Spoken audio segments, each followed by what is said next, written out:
So, you started here? So there's this chef called Ferran Adria who had a restaurant called El Bulli in What was it Spain. called? El Bulli. Oh, is this the one you were telling me about? Yeah. Yeah, okay. So it's in Spain. Mm-hmm. It used to be. It's Okay. closed now. Nice. But basically, it won like best restaurant in the world 5 times,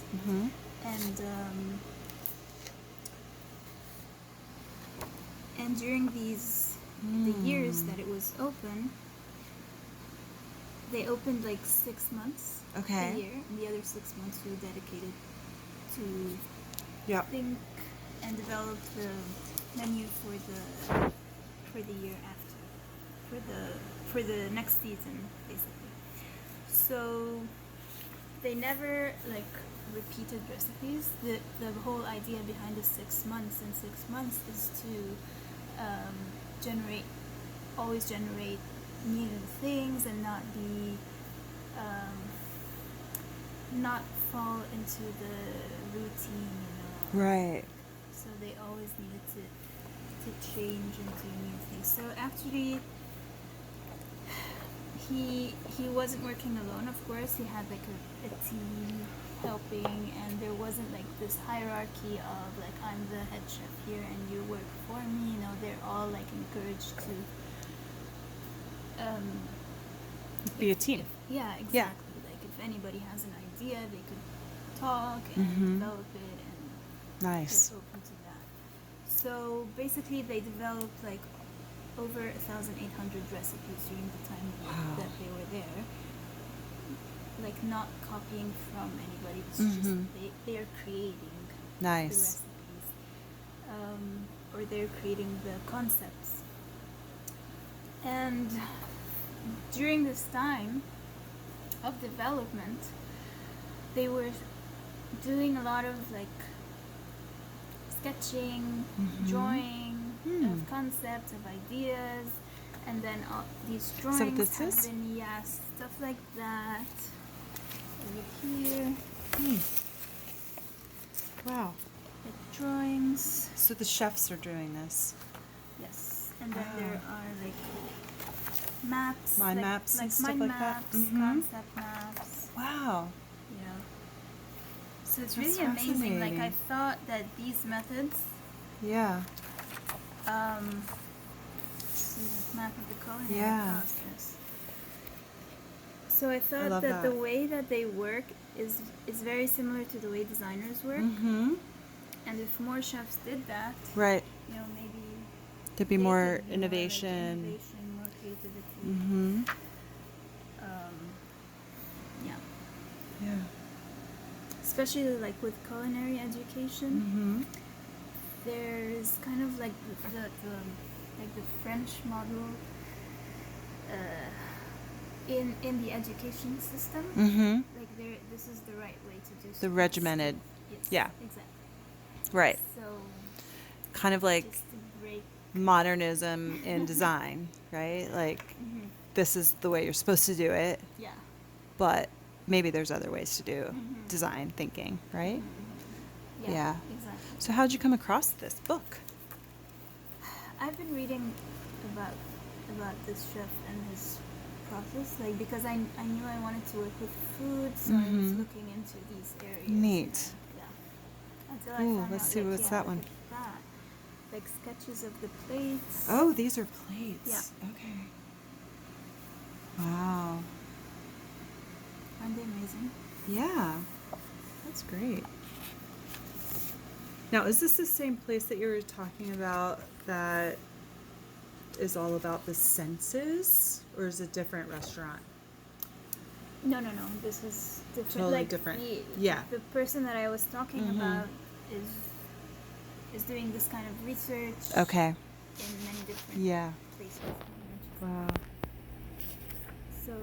So That's fun.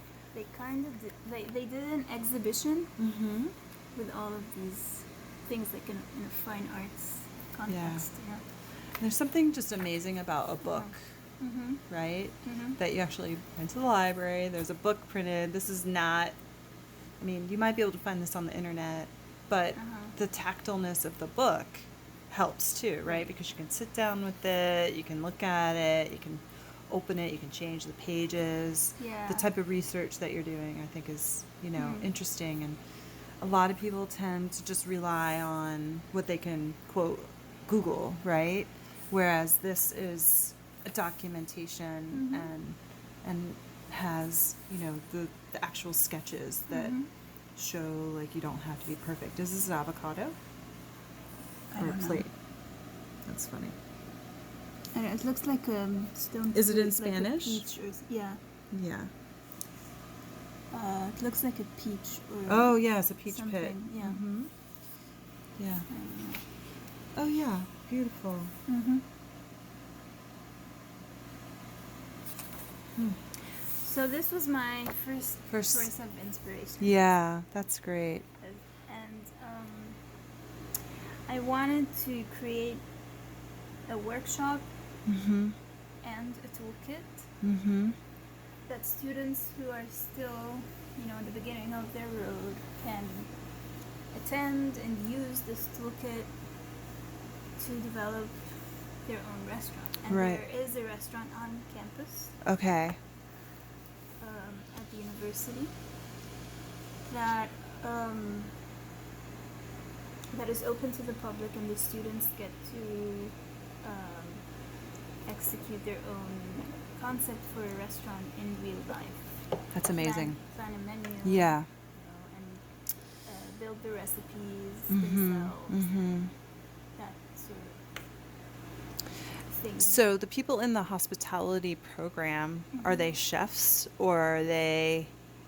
Who's doing the cooking? So this is that they are. They are. Yeah. Okay. So their program is a bit different from culinary school. They are learning Cooking techniques. techniques, Mm-hmm. but they're also learning, about management Mhm. and costing, Mm-hmm. stuff like that. Mm-hmm. So the course, they're kind of graded on both. Okay. So how they plan, but how do they stay within the budget? How do they cost their dishes? Which is a design project. Mhm. It sounds like it's a design project, right? Except that the deliverable is a menu and an actual eating rather than a magazine or a book or something like that. But they have to stay within a budget and figure out all of the pieces of it. And how long do they have when they're working on this? Is it like a semester long thing, and then at a certain point then they have... It's a semester long. So the spring semester, Mm-hmm. every week it's a different student. Okay. So the one who goes first is basically done for the semester. They just help out. Okay. The rest, the rest of the class, there's one student who's running the restaurant for Okay. the day, Mm-hmm. and the others are working in the kitchen I or see. as service. Or- Okay. So the class kind of is the support team, Yes. and each week the concept is the individuals. Exactly. So the person that goes first, Uh-huh. how long do they have to So they figure all that out? Yeah. So they start working, like they need to be done with their documentation, concepts their and everything. concept, everything, and hand in their file a month before their meal. Okay.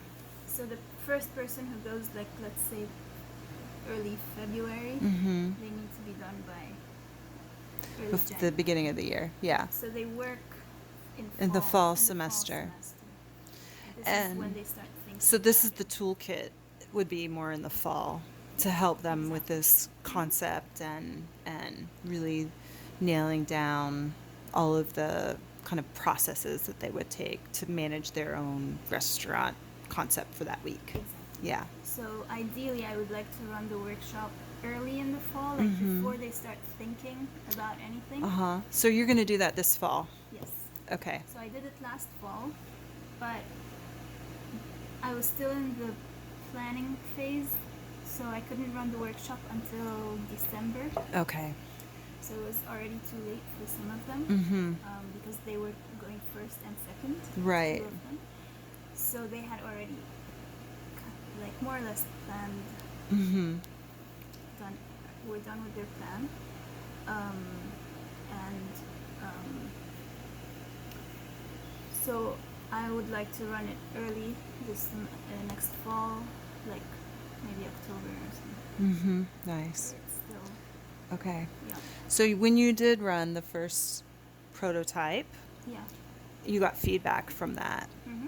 And now you're synthesizing the feedback and kind of formalizing it in a second iteration for the next Exactly. process. Exactly. And then you'll kind of track how that was implemented, and then you're going to get are you going to do like surveys at the beginning before you do it, and then surveys after? Are they the same? They're not the same students. No, they're Totally new batch. yeah. Yeah. Okay. These ones graduated. Yeah. Now, do they know about what you're doing? Yeah, yeah. Okay. I have So, to like go through the IRB process. okay. And all of that, yeah. Yeah. So you have to get permission to do human Yeah. research. Yeah, the Mhm. IRB, if people Mhm. don't know what that is. That's great. And that, how long was that process? That was.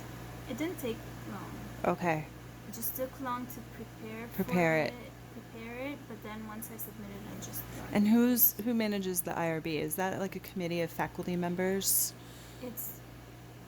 It's an office in the. at the school, At the university? Yeah, to make sure that Yeah. what type of research you're doing is legitimate Yes, and exactly. Because like not they're it. doing Yeah. research on humans, Right. and that they need to make sure that they're safe. And right, nothing- safe, not unethical, and all the things that you could possibly be doing. Mhm. Yeah, I had someone come and do a workshop for me Mhm. who does like workshops out in the public, Okay. and he wanted the students to do this like research questions with other students. Mhm. And I had to tell him that we can't do that because of the IRB, Okay. right? Like there wasn't enough time. And he was like, "What are you talking about?" Mhm. And I'm like, "Well, when you're using humans as research in this environment, you have to go through this kind of process to get it Mhm. approved." And he had never heard of anything like that. So it's kind of doing things in the public that are not necessarily scientific based, but it's just like, he's like, just put something up on Facebook and, like get people to respond, like as a survey or something. And I'm like, Mhm. well, if we do it as a program, technically at school, I can't do that without the process, and I just don't have time to go through the IRB rules. So, great. Okay, so what happened next?